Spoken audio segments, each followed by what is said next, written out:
Hi there.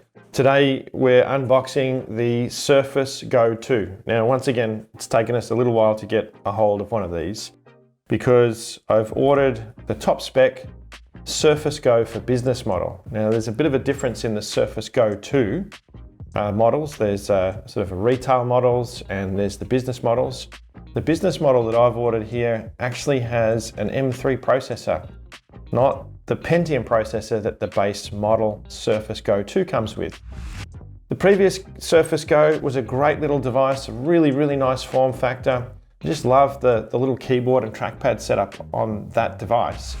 But what really let it down was its processor. It was okay for doing basic things like web browsing and office tasks.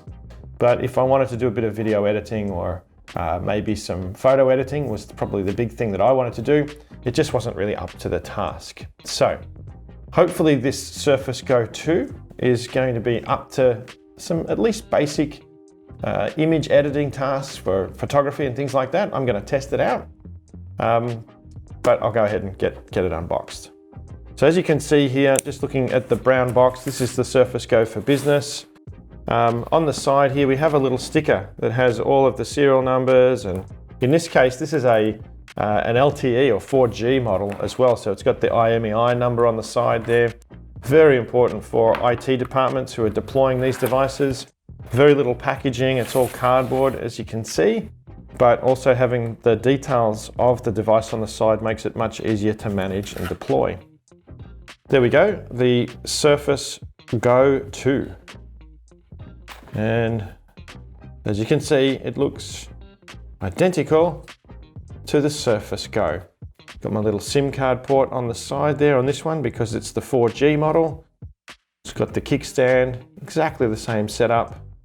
Beauty of this is that it will work with the existing peripheral. So I haven't ordered a new keyboard for this one. I'm going to use one of my Surface Go keyboards and I'm going to attach that there. So I'll put that over there.